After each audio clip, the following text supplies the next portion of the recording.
signe d'une fonction. On va commencer par le graphique.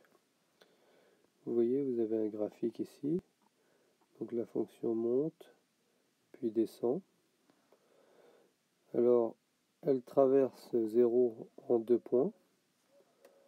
Avant, elle est négative, puis elle passe positif, puis elle redevient négatif. Alors, à partir de la courbe, il est facile de faire le tableau de signes. Vous voyez ici le premier 0 de la fonction, le deuxième, donc c'est là où c'est 0, puis ensuite moins, ça traverse 0 plus, puis ça retraverse 0, ça change de signe. Donc la fonction change de signe quand elle traverse 0. Alors, à partir de la forme de la fonction, c'est-à-dire si on sait que la fonction est de cette forme-là, ou de cette forme-là, ou de cette forme-là, par exemple, et que l'on sait les zéros, c'est-à-dire à quel endroit elle coupe l'axe des x, à ce moment-là, on peut faire le tableau de signes. Par exemple, les fonctions affines.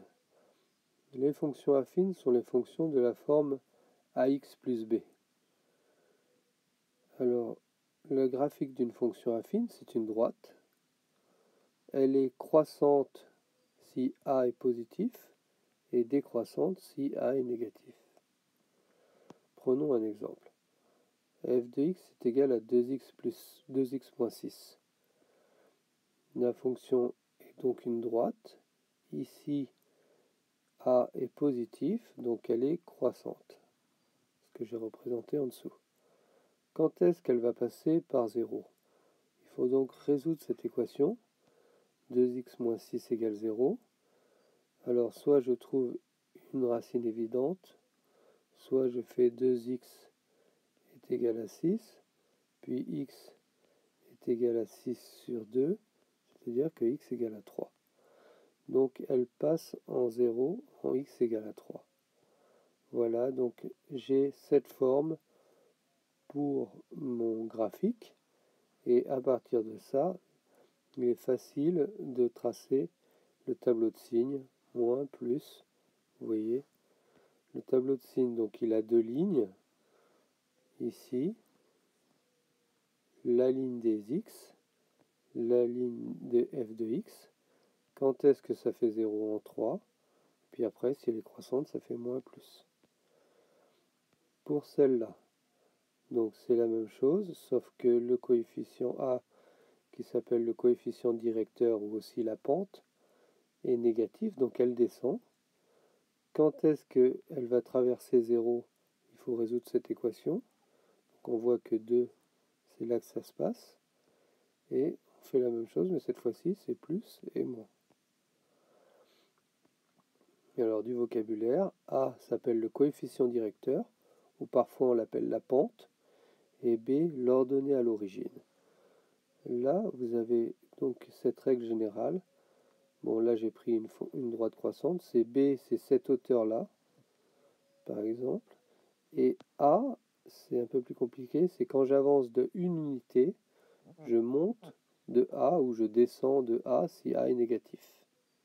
Pour tracer une droite, c'est-à-dire pour tracer une fonction affine, vous pouvez aussi utiliser 2 points, parce que vous savez que 2 points, ça définit une droite.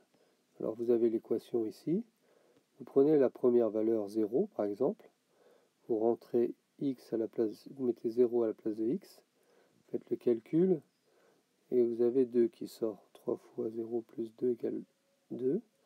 Puis vous prenez une autre valeur de x, par exemple 1, parce que c'est facile à calculer. 3 fois 1 plus 2, ça fait 5.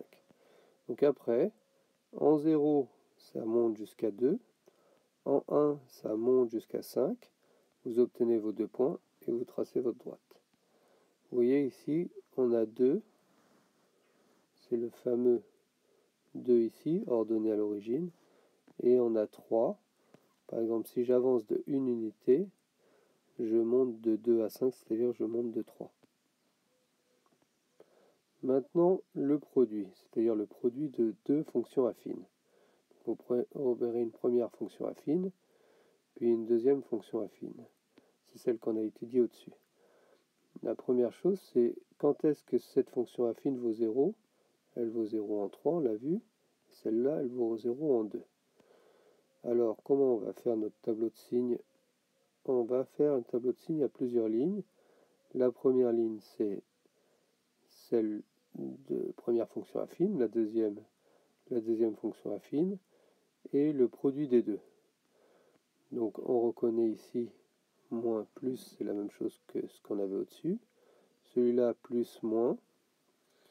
Donc pour la troisième ligne, on fait la règle des signes, c'est-à-dire que pour cette portion-là, ici, j'ai moins à cette ligne-là, plus à cette ligne-là, moins fois plus, ça fait moins, donc j'ai moins ici. Après je reporte mon 0 là. Ici j'ai moins fois moins, ça fait plus. Et j'ai plus fois moins, ça fait moins. Et j'obtiens comme ça le tableau de signes de mon produit.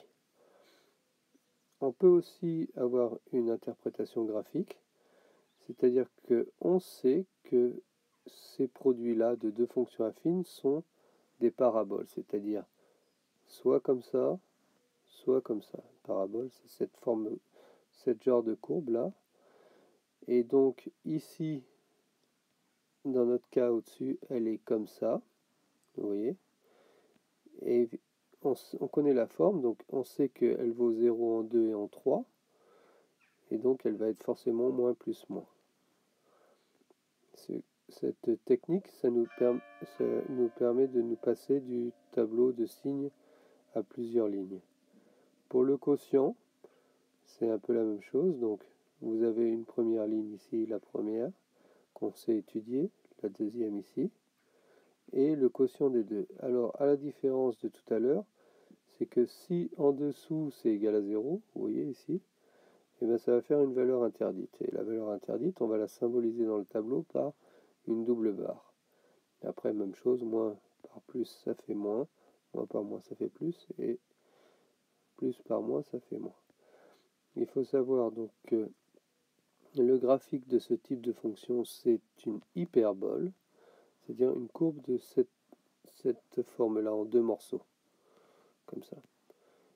Et vous voyez ici, ou comme ça.